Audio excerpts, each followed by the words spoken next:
talked about the four Gospels, right? Matthew, Mark, Luke, and John. The first three are called synoptic, synoptos, that is together. You can see them one, all together. Right? So synoptic is why they're called synoptic, because they're so similar. So you can put them down on one page and kind of read them in parallel. Whereas John's Gospel, you can't read in parallel to Matthew or Luke. It's a little bit different.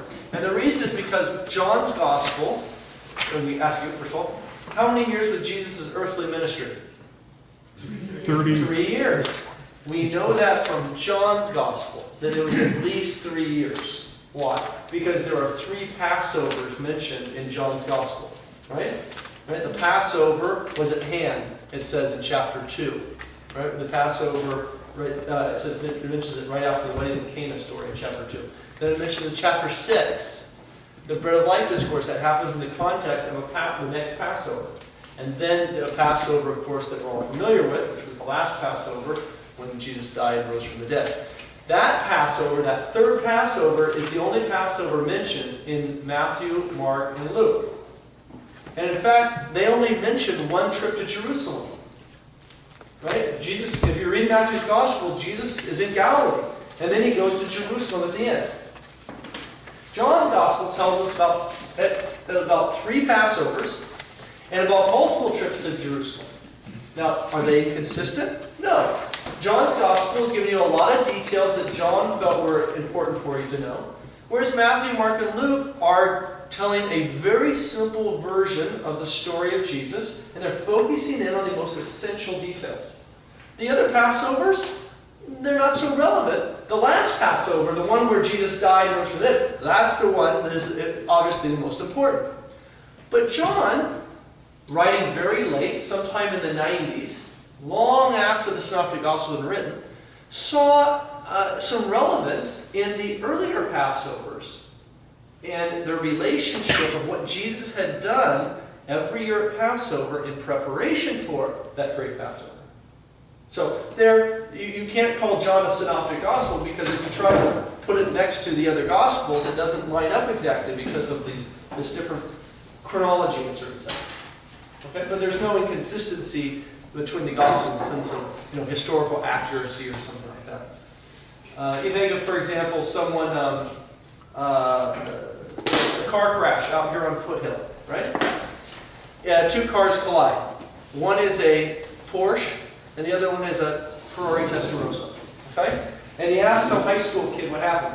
This Ferrari was flying down Foothill, going at least 150 miles an hour, and a Porsche came out of nowhere and smacked. Right? Ask an 80-year-old lady who was standing there watching. They're not going to tell you what kind of car. There was a red car, and I think the other one was blue. And they were going quite rapidly. Much too fast. And then, right, shouldn't focus on other things. Completely different details. Right? All right, so we've already looked at Matthew. I mentioned to you, if you think of the Synoptic Gospels as 3 narrative columns. This is Matthew, this is Luke, and this is Mark. 3 narrative columns. We already looked at Matthew 1 through 2. That was the infancy narrative. Right? And now we're going to look at Luke 1 through 2. Tonight we'll look at chapter 1. I don't know if we'll finish the whole thing, but we'll look at chapter 1. Okay? Then all 3 Gospels line up at what's called the baptism or the theophany, baptism of our Lord. And then they become synoptic in a certain sense. Mark doesn't have an infancy narrative. It just starts out with John the Baptist in the wilderness, just like Matthew chapter 3 and Luke chapter 3. Okay? Now, these are 2 different infancy narratives. They have different details and different focuses as you read through the stories. Typically, they blend together in our minds. Right? As I mentioned to you before, the story with the wise men. That happened. The wise men came somewhere around a year after the birth of Jesus. It says that Jesus was a child, not a baby. It says they were living in a house, not in a stable. Right? And furthermore, notice how old the kids are that Herod has killed. Right? 2 years old and younger. The wise men saw a star sometime around when Jesus was born and started traveling. And this was before trains and planes and automobiles, right? So they got on their camels and they started going from somewhere maybe in Persia or Iraq or something. They made their way here. They made their way to Jerusalem. It would have taken them probably about a year. All right, so that story is, there are details about that are in Matthew's infancy narrative that are not in Luke's infancy narrative. Luke's infancy narrative is the one that we hear about with the angel coming to Mary. We hear about Elizabeth and Mary and the visitation. We hear about the shepherds and the angels and all that, right? And then eventually, of course, Jesus being left in Jerusalem for 3 days, right? Okay, so let's look at Luke chapter 1. I mentioned to you before about the manger scene. In the Eastern tradition, the manger scene is primarily a tradition that's very popular in the West. Some of you probably are aware of it, have it, and that's fine, nothing wrong with that. If you do have a manger scene in your house, I highly recommend, if you're going to put the thing out there and use it catechetically in the house. Don't just open up the box 5 days before Christmas and set the whole thing up and say, isn't that pretty? Right? It should be catechetical. You put the manger out, right? You put the little barn out, and then maybe put the animals in there, right? And then the kids are wondering, where are Mary and Joseph? Well, they're not there yet, right? And then on Christmas Eve, right? Then you put Mary and Joseph, and then maybe wait till after dinner, and then the kids come before they go to bed that night, and then it's baby Jesus, or something like that, right? And then the shepherds show up, right? And then later on, maybe a few weeks later or something, you can't wait a year for your whole manger scene for the wise men to show up. But what you could do is maybe put the wise men on the other side of the room. And every day the wise men are a little closer. The kids go look for the wise men, and finally the wise men show up, right? That would at least help the children understand the chronology of these events, right? Rather than just put it all out there. Make it catechetical. All right, so Luke chapter 1. Inasmuch as many have undertaken to compile a narrative of the things which have been accomplished among us, just as they were delivered to us by those who from the beginning were eyewitnesses and ministers of the word. So Luke tells us that he is aware that others have already begun to write accounts of what we call the gospel story. Now, what are those accounts? We have no idea. You can speculate, Matthew and Mark maybe. According to the earliest traditions, we know Matthew was written long before Luke. Mark, most likely before Luke, but it's not really clear. Probably sometime around the same time as Luke is written. So maybe he's referring to the Gospel of Matthew, but he doesn't refer to the Apostle Matthew. You'd think he would. So maybe he's just referring to some other earlier records that are just gone. We don't have any more. Either way, Luke is aware of some written, people were beginning to write things down. And he's aware of those records, and he also knows eyewitnesses to the accounts. This is why people call Luke the historian. He's a physician, but they call him the historian, because he gives you a lot of real important historical details. It seemed good to me also, having followed all things closely for some time past, to write an orderly account for you, most excellent Theophilus. Who is Theophilus? Theophilus. Theos in Greek means God, and philos means friend. Theophilos means friend of God. So, two possibilities. There is a guy that Luke is actually writing this for, named Theophilus, right? Friend of God. That's possible. However, he must be a very important individual or have an awful long run.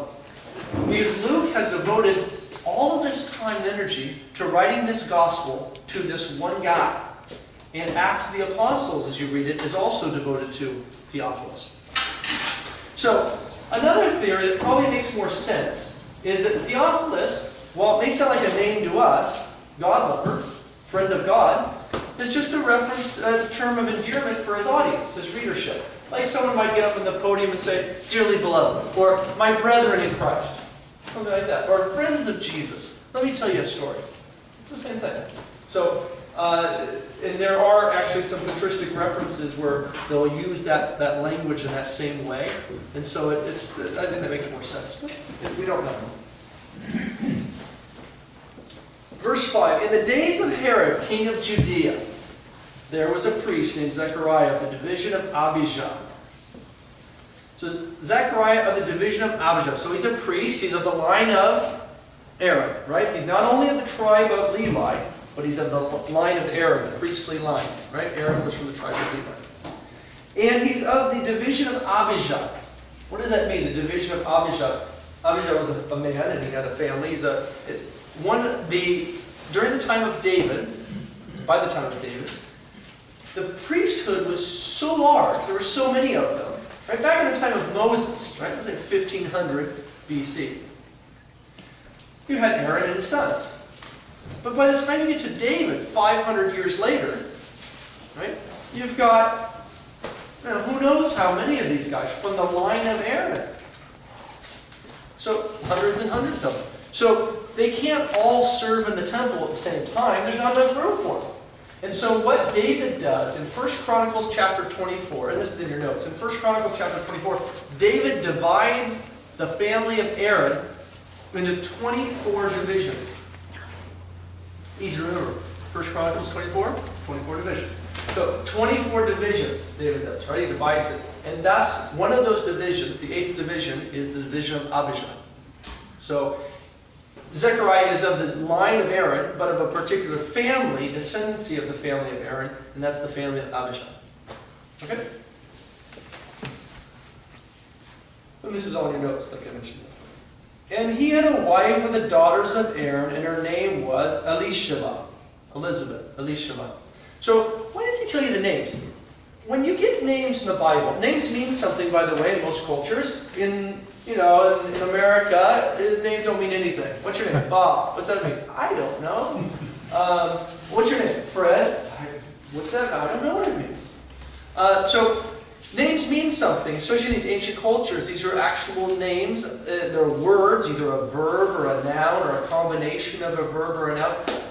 If you know someone who's from Korea, you ask them what their name is. They say, "Well, my name is Bob." Really? You don't sound like a Bob. Wait.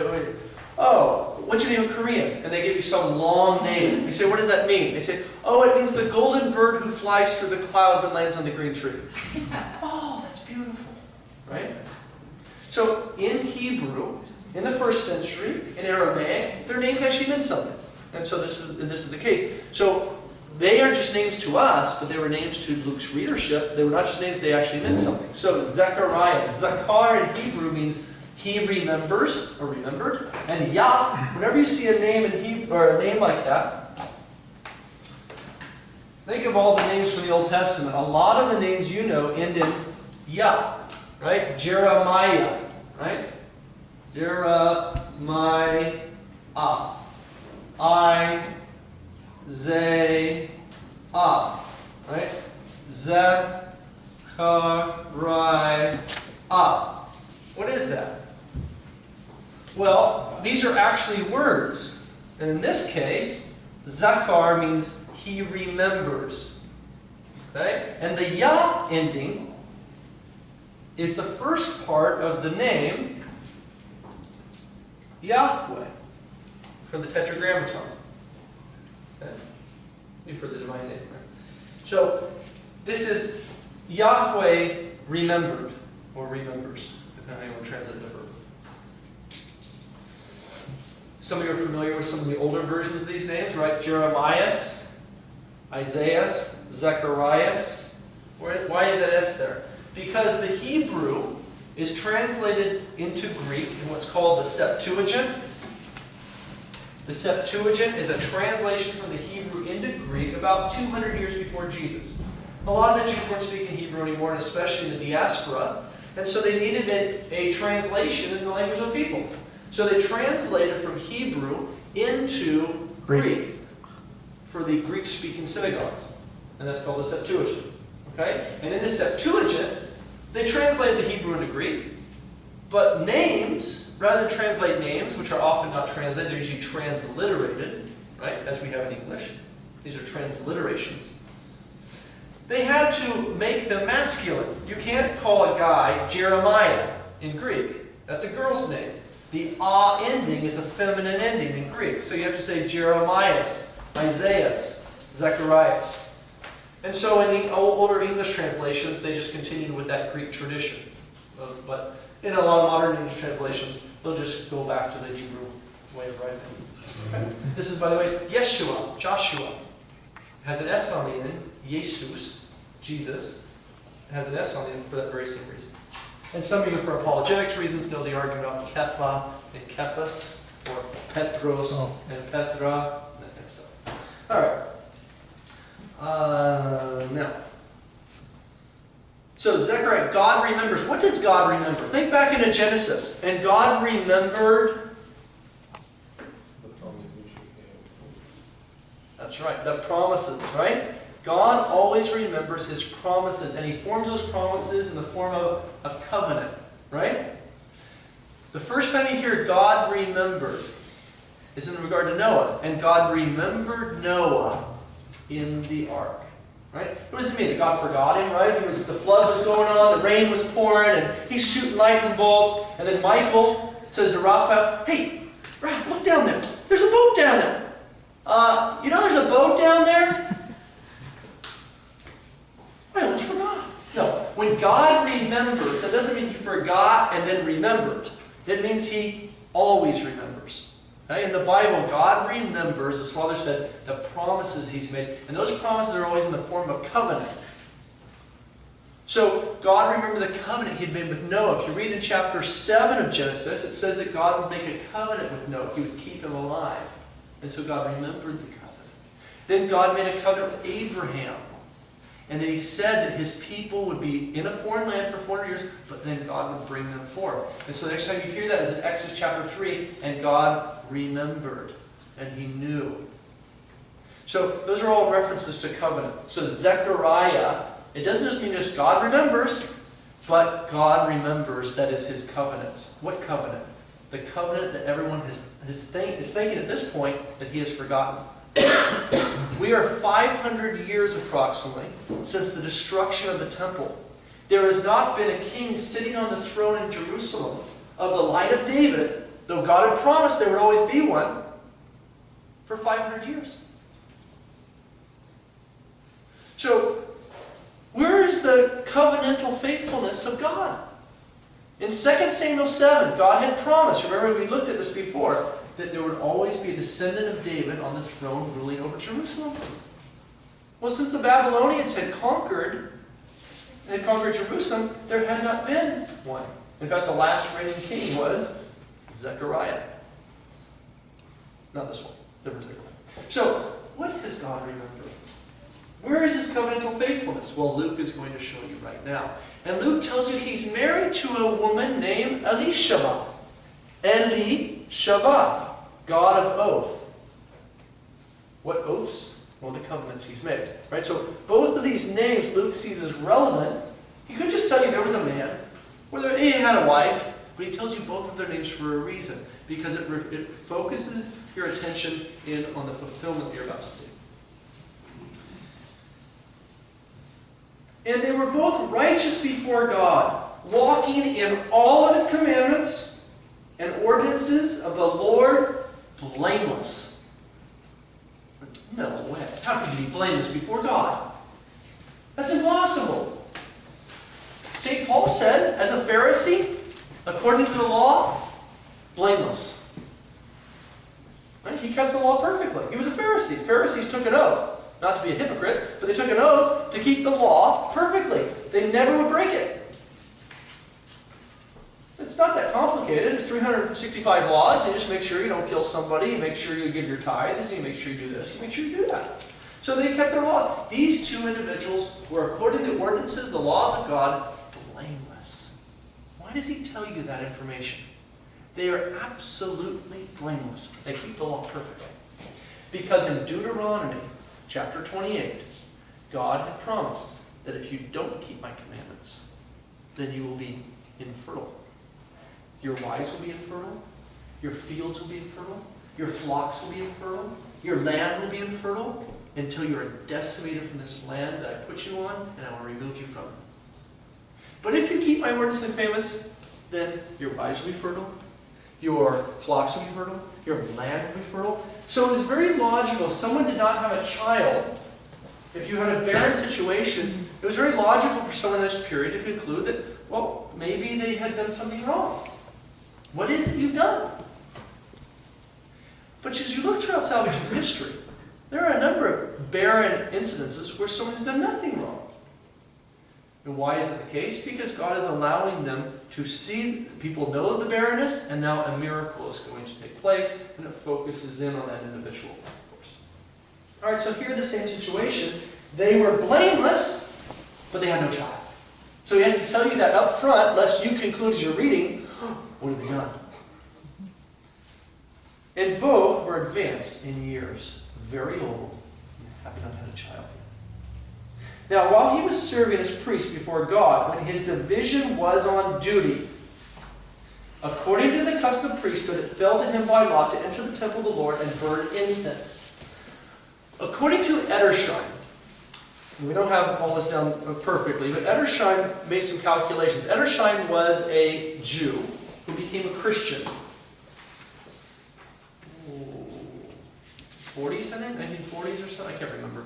Anyway, he wrote a series of books, a number of really good books, very useful books, Edersheim.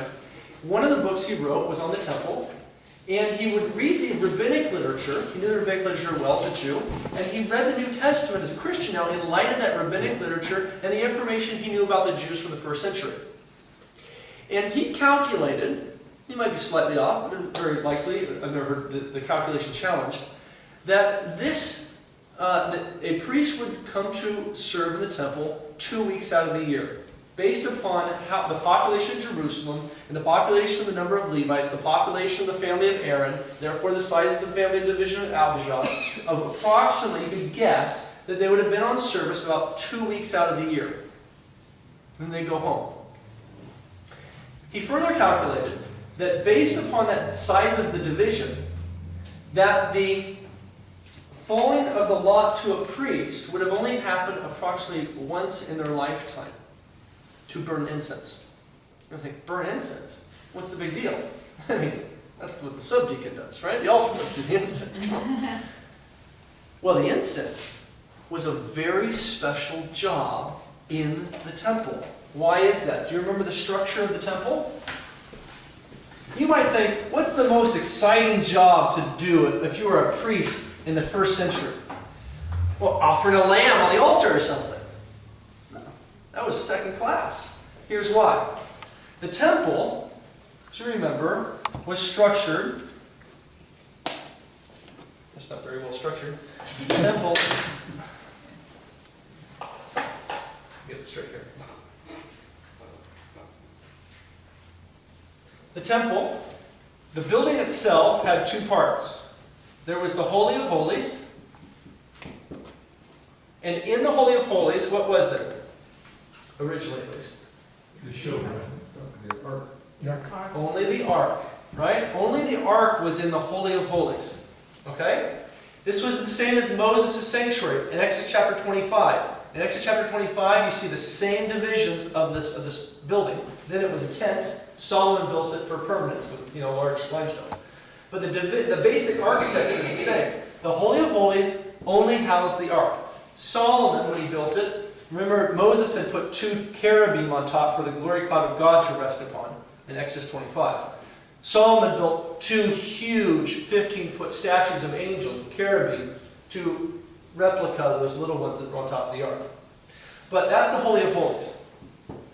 When you came out of the Holy of Holies, then you came to, over on the right was the altar of showbread, the table for the showbread. This is the bread that was put out once a week, and the priest would eat it on the Sabbath. And then over here was the 7-branch candle stand. And right here, blocking the way into the Holy of Holies, this is called the holy place, as we call the church. You heard the sanctuary. In the Eastern tradition, what's called the sanctuary in the West is called the holy place. It's in reference to this area, the holy place. Okay? Why is that the case? Well, what's in the holy place? The altar of incense, right? The place typically in a church, you've got a little table where the incense is prepared and got ready. You also have over on the other side of the church, you've got a little table where the bread is prepared. You see that in the church here, right? You see Father off to the left. And then there is the 7-branch candlestand behind the altar. So the holy place in the Byzantine architecture is the holy place. So where's the Holy of Holies? It's right in the center of it. The altar itself is the Holy of Holies, architecturally. Because on it, do you remember what was in the ark? Or what else eventually was in here? Yeah. There were the, right, the table, the tablets of the law, the Word of God, the jar of manna, and the rod of Aaron that blossomed. Right? Those are the things that eventually were in there. On the altar, traditionally, are only the tabernacle, the gospel book, and the cross that the priest uses to bless the people with. And that's why they're oftentimes very serious about it. Well, only this can go on the altar because of this architectural ritual. But this is the holy place. And then outside the holy place was a huge bath for washing. The Solomon-sized bath was like a backyard pool, a big doughboy pool. Moses built a big, like a 5-gallon bucket, but that was for traveling. Then was the altar of burnt offering outside the building. Imagine having an altar of burnt offering inside the building. So it's outside the building, and then you had surrounding the whole place one more wall. But this was open area. This was a courtyard. Okay? So when it was thrice holy, where was God? This is the first level of holiness. Second level of holiness, holy means set apart.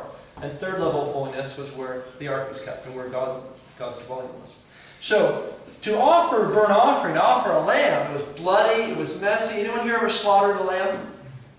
It's not pretty. Okay, you get covered in lanolin, it stinks. It's not a fun job. Then, if someone wanted to cross into the holy place, and only certain people could do it, they had a job to do, they would wash first, and then they'd go into the holy place. Every morning, according to Edersheim, the priest would bathe in this pool to be clean for the day. And then they would cast lots when they came out of the pool of who got what job for the day. And the lot, they had all sorts of jobs. You had tons of people out here. You had to have hundreds of them out here dealing with the animals.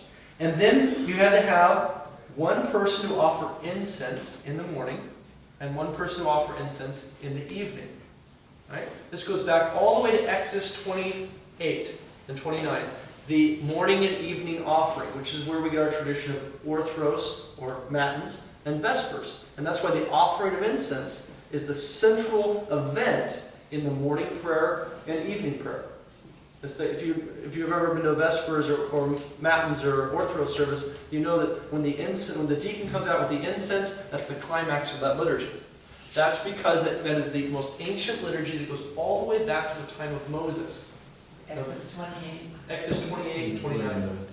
28 and 29. 28 is the vestments. 29 and 30 is where you get it. 29 and 30, Exodus. Okay, so in the morning, he's come out of the pool, and they cast lots. Draw straws, who knows how they did it. And the lot fell to Zechariah to go in and offer incense. As far as Edersheim is calculated, this probably fell to Zechariah once in his life. We consider this the climax of his priesthood. No one was allowed to go beyond this point, except the high priest, and only once a year on the Day of Atonement. Okay? Now, imagine the situation of Zechariah. He's drying off, right? The lot falls to him. Once in a lifetime, right? If it had fallen to him and he'd already done it last week or the year or two before, I did it last year. Avraham, you go. So they would recast lots until it fell to somebody who it had not yet fallen to. Okay? So Zechariah, it falls to him. He goes in with the incense. Couldn't you imagine before he goes in? Avraham, his uncle. I was in there, you remember, 3 years ago. You go in, be careful. Be careful when you go in there. Why? Well, you remember the sons of Aaron. Right? In the book of Numbers, the first time a descendant of Aaron offered incense, what happened to him? They turned into balls of flames. They just burst into flames. They offered profane incense. They did something wrong. So they walked in swinging their incense and poof, dead. Instant fireball. That's the first time a son of Aaron ever offered incense to God. Right? You'd want to be cautious. Right? So I always tell the altar boys, whenever you touch the incense, don't forget the sons of Aaron. Don't mess around. So then, imagine Zechariah. And you remember, or imagine Abraham, his uncle, telling him, you go in there, don't mess around. You're just going to go straight in. You know where it is. You sprinkle the incense, and you get out. Sure, fine. Walks in, and what does he see? Verse 10. And the whole multitude of the people were praying outside at the hour of incense. This is the hour of incense. Remember, all the way back to Exodus 29 and 30. This is the morning offering of incense. The people would gather. This would be like a daily liturgy for them. They would gather at the temple on their way to work in the morning. And so retired folk would be there. And they would hear the Levites singing the psalms. And they would wait and they would see the incense being offered, the smoke. They could smell the smoke coming out. And they would see a lamb being offered on the altar. And they'd pray and they'd go to work. Same thing in the evening. At the evening offering of incense. So they're all standing there waiting. Verse 11. And there appeared to him an angel of the Lord standing at the right side of the altar of incense. So he goes in and he sees an angel at the right side of the altar of incense. So what does he say? How cute! An angel! I mean, look at them! They're so cute! They're fluffy! You just want to hug one of these things. This is not a biblical angel. So, what does an angel look like in the Bible?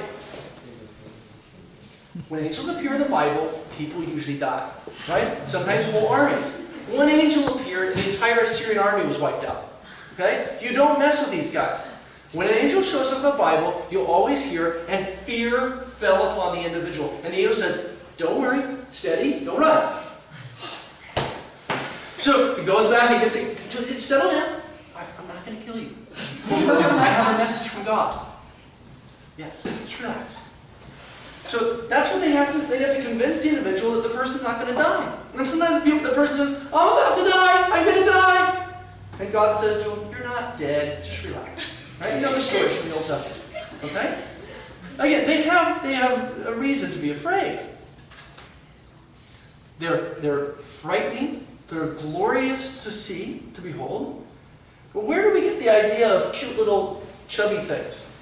Well, that's from the Renaissance, tragically. As you know, during the Renaissance, there was a great interest in the ancient Greco-Roman pagan world. And you had great painters in one side of the studio painting Venus with Cupid. And Cupid was pictured as a little boy. Right? And then they'd go to the other side of the studio where they're waiting for the oil to dry. And then they'd start painting the Virgin Mary with Jesus and Cupid. Angels. Wait, which one? So that's where you start that. If earlier, before the Renaissance, you don't see the little decapitated, overweight baby things flying around. You see angels. In Western art and Eastern art, you see in pre-Renaissance Western art, the angel is always an adult male. Some sort of a manly type of figure. And again, that's very biblical. Okay, so he comes in and he doesn't say, hoochie coochie, let me tickle you. It says, and Zechariah was troubled. You better believe it. When he saw him, and fear fell upon him.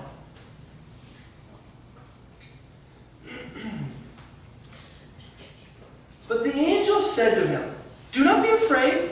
I'm not going to kill you. Steady. Do not be afraid, Zechariah, for your prayer is heard. Your prayer is heard, and your wife Elizabeth will bear you a son, and you shall call his name Yohanan. Yah, that's Yahweh. Hannah. You've heard Anna, right? The name Anna, that's the Hebrew word. It means grace. Yohanan means Yahweh is gracious. But what is he gracious? What does God give? What is the great gift from God in the Old Testament? Remember? The law for Moses, right? God gave the law. The great gift from God in the Old Testament is the law he gave to the people through Moses. His word was given to the people. Okay? So here in the same situation, Zechariah, Yahweh remembers. He's faithful to his covenant. He is the God of oath, Elishama, right? The wife's name. And they have a son named Yahweh is the giver, the gracious one. Right? All this is in preparation for when the word of God comes to us in the flesh. Right? Again, Luke didn't have to tell you these names, but he tells you these names for a reason. Verse 14, and you will have joy and gladness, and many will rejoice at his birth, for he will be great before the Lord. And he shall drink no wine nor strong drink. What does that remind you of? We talked about it last time. The Nazarene. The Nazarite, right? There's an example of a Nazarite. Samson was a Nazarite from birth, right? They never cut his hair. Remember, the Nazarite did not drink wine or strong drink. They didn't even eat a raisin. They touched nothing from the vine. The fruit of the vine was the symbol of God's bounty and blessing upon the people. As I mentioned before, Palestine in the Middle East was I said last time, the Napa Valley of the Middle East. So correct to be the Central Coast. The Central Coast of the Middle East, right? The wine country. Palestine's major export was wine and olive oil. That's how they paid their taxes. To the Babylonians, when Babylonians ruled over them, they sent olive oil and wine. That was their taxation. So, to not have the great bounty of the land was a period of abstinence and asceticism, temporary, for the Nazarites in the Old Testament. But you do know Samson and John the Baptist here, who have somewhat of a permanent Nazarite vow. Now, I don't know about John's hair, whether or not he cut it. There's no mention of that, but it seems to indicate here that he at least is supposed to be pictured as a Nazarite. Jesus, however, remember we talked about this last time, Jesus was not a Nazarite, right? Even though it says he shall be called a Nazarene, which most people think of, he'll be a Nazarite. Well, they only conclude that because they don't know about the Nazarite in the Old Testament. The Nazarite never drank wine. He didn't even eat a raisin, it says in number 6. And he was not allowed to touch anything unclean. Right? Jesus went around touching lepers, raising the dead, and drinking wine. And doing other things, of course. But he was known to be a person who sat at a table, he would eat, he would have wine. In fact, he points this out, right? He says in Matthew's Gospel, these people, you can't please them. John the Baptist came, neither eating nor drinking. Well, obviously he ate and drank, right? He drank water and a few grasshoppers. But he didn't eat and drink. He didn't feast at table. But the Son of Man comes eating and drinking. That's a reference to food, regular sitting at table, unlike John the Baptist who ate grasshoppers, and drinking wine, right? So why would he do this? Today in our culture, American culture, and our post-Puritan, post-Prohibition culture, it seems a little strange. People are uncomfortable with that. And of course, that's what developed into the Baptist tradition and Methodists of using only grape juice in communion. But wine was the normal drink at lunch and dinner in the ancient world, though they diluted it.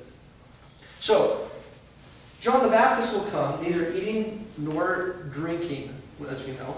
Here in the case, drinking no strong drink or wine. And he will go before him in the spirit and power of Elijah. Right?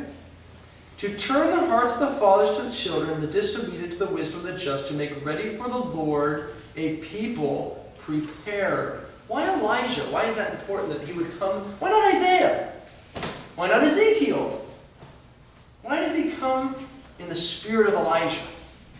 And by the way, this doesn't mean he's possessed by the spirit of Elijah or there's a reincarnation or something. He comes in the spirit of Elijah. You know a number of examples of this as you read through the New Testament. John keeps being compared to Elijah. He wears camel's hair and a leather girdle. That was the outfit of Elijah. Right?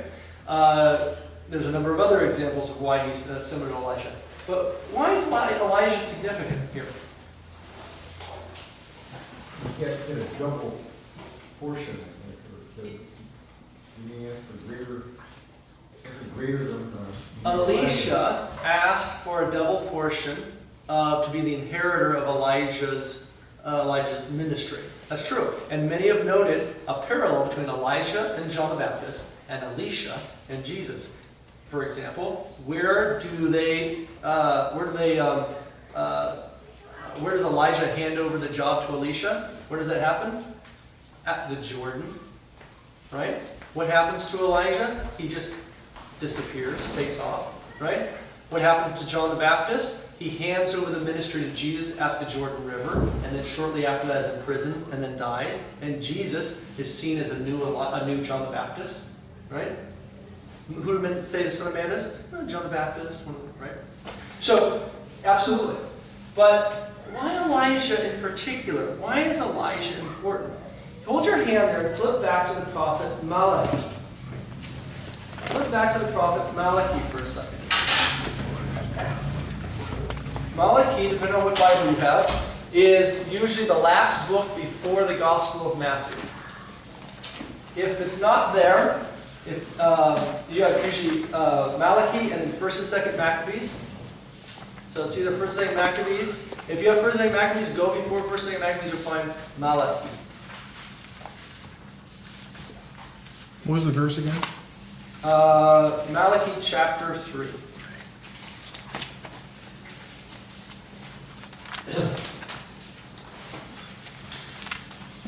Malachi chapter 3. Behold, I send my messenger to prepare the way before me.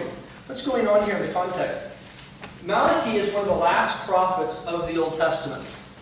He's preaching to the people and preparing them for the return of the glory cloud to the temple. As you know, when the Babylonians came, they destroyed the temple, right? They destroyed the temple Solomon had built. When they returned from Babylon, they rebuilt the temple during the time of Ezra and Nehemiah. Remember that? They rebuilt the temple. But guess what? The ark never returned. They were waiting for Indiana Jones. And so, Indiana Jones? So during the time of the 1st century, the Holy of Holies was empty. Right? Although an ark did go into the Holy of Holies at some point. You remember that? Mary, right? According to the earliest traditions we have, Mary was a dedicated virgin to the temple, and when she was brought to the temple, along with the other dedicated virgins, she was brought into the temple, and she walked right by the priest and into the Holy of Holies. And the priest couldn't go get her. He can't go into the Holy of Holies except with the blood from the goat from the Day of Atonement. He's stuck. There's no way. So according to that earliest tradition, Mary walked right past into the Holy of Holies and lived there for a period and was fed by angels. You've heard of this story, right? It is because of that same story that in the icon of the Virgin Mary, and even in Western paintings you'll still see it, but most people don't know why it's there. The icon of the Virgin Mary, she's holding a spool of yarn.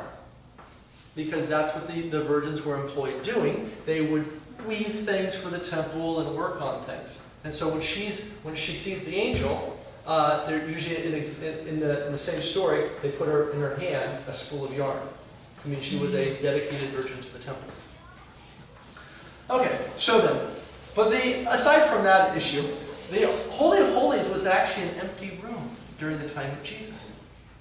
Right? Again, imagine the people at the time waiting and waiting and waiting. The ark had been missing since the time of the Babylonian exile. Jeremiah had hid it on Mount Nebo, and they hadn't found it yet. It was supposed to return. Jeremiah said it would return, and its glory would return when God returned to the temple. They had rebuilt the temple. God sent them the prophets Zechariah and Haggai to tell them to rebuild the temple, and when you finish the temple, I'll be there. They finished the temple. He wasn't there. So they waited and waited, and the people began to wonder, why hasn't the glory cloud returned to the temple? Where is the ark? Where is the glory cloud? Where is the Messiah? Where is the faithfulness of Yahweh? They were waiting and waiting and waiting. So God sent them the prophet Malachi to tell them why there was a delay. In chapter 1, he tells the people The reason why God hasn't come to the temple yet is because you are not yet ready. If God comes in all of his glory to the temple, like in the time of Solomon, you will all be dead because you're all in sin. And if God reveals his glory, you'll just be burned up. So you need to get yourselves ready and prepared for his coming. God sent Malachi, Malach, angel or messenger, that I on the end is my, Malachi, my messenger. He sent this individual to prepare them for the coming of the glory cloud. But it still didn't come. This is what Malachi had said though. Chapter 3. Behold, I send my messenger to prepare the way before me. And the Lord whom you seek will suddenly come to his temple. You see the historical context there, right? They're waiting. The messenger of the covenant whom you delight, behold, he is coming, says the Lord of armies, of hosts. But who can endure the day of his coming? Who can stand when he appears? Why is that? Look at chapter 4. Now, if you only have 3 chapters in Malachi, don't worry. Go to chapter 3, verse 19. If you have 4 chapters, go to chapter 4, verse 1. If you only have 3 chapters, go to chapter 3, verse 19. For behold, the day comes burning like an oven, when all the arrogant, all the evildoers will be stubble. The day that comes shall burn them up, says the Lord of armies, the Lord of hosts, so that it will leave neither root nor branch. That's a serious forest fire, right? It's a fire that is going to incinerate everything. The tree, all the way into the roots in the ground, leaving nothing but ashes on the surface, as far as you can see. But for you who fear my name, the Son of Righteousness shall arise, with healing in its wings, or its rays. And you shall go forth leaping like calves from the stall. So what's the image here? God's glory cloud, God's on his way. There's a slight delay because out of his mercy, he's delayed because he wants as many people to be righteous when he shows up. So the fewest number of people are going to die. So get ready. I'm coming. Malachi goes to prepare the people to get them to be righteous. Then he says, when God's glory cloud comes, you will not all yet be righteous. Many of you will die. You will be like ashes after a great forest fire on the surface of the ground.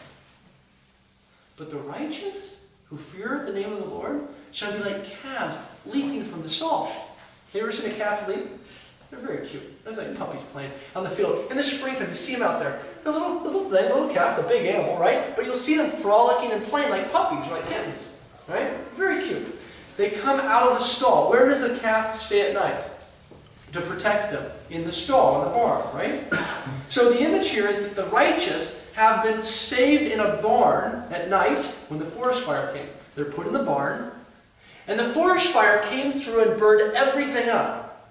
And then the morning came, the sun arose, the Son of Righteousness arose with healing in its wings. And the barn door was open, and the calves came out to frolic in the field. But there's no field left. There's just ashes.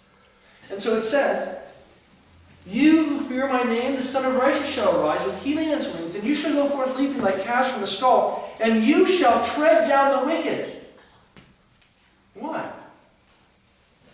Well, they will be the ashes under your feet. Nothing left of them. On the day when I act, says the Lord of armies, Lord of hosts. Remember the law of my servant Moses, the statute, the ordinances that I commanded in Horeb for all Israel. Behold, I will send you Elijah the prophet before the great and terrible day of the Lord comes. And he will turn the hearts of the fathers to the children, and the hearts of the children to their fathers, lest I come and smite the land with a curse instead of a blessing. Right? So now they're waiting not only for the coming of the Messiah and the glory cloud and all things are restored, they know that Elijah is going to come beforehand. He was taken up in a fiery chariot, and he's going to come back. And so when they see an individual who's kind of like Elijah, they know that the Messiah is near. Right? So then, what kind of a fire are we talking about? What is that? What event can you think anecdote that might somehow fulfill this. Where only those who feared the name of the Lord were left. Jesus predicted the destruction of the temple. And he said, not one stone will be left upon another. You might have seen pictures and say, but I think I've seen that Wailing Wall. That's not the temple. That's the foundation filled in area where they put the temple on top of it. That's not the temple, that Wailing Wall. So, the temple is gone. What happened? Jesus said, this generation shall not pass away until all of these things take place. Right? Until all of my words take place. And he described to them the destruction of the temple within one generation. How long is the biblical generation? 40 years. When did Jesus say that? Right around 30 to 33, depending on your calculations. When was the temple destroyed? In 70 AD, 40 years later. The ultimate time of mercy, right? The end could have happened any time to Jerusalem since he said that. But God waited and waited and waited for as many conversions as possible. And according to Eusebius, the historian, the early church historian, there was not a Christian left in Jerusalem when it fell to the Romans, because they had all received an oracle from the Lord about these events. What happened? The Christians had sold all their things, lived in common, not because they were communists. They were doing it in Jerusalem and Judea only, in order to prepare themselves to get out of there as fast as they could. The real estate market was going to drop. So they got out, and they all went to the city of Pella across the Jordan and waited till the temple was destroyed. And then slowly they came back. They were the calves leaping forth from the stalls afterwards. Okay? On that note, let's go to the liturgy. Are there any questions? Very good. Any questions? No? The event of 70 AD, the destruction of Jerusalem, is extremely important in the New Testament. Most people are totally unaware of it. Yeah, the temple's destroyed, big deal, yeah. That would be like me saying to you, Vatican City, Washington, D.C., Moscow, and Beijing will all be destroyed.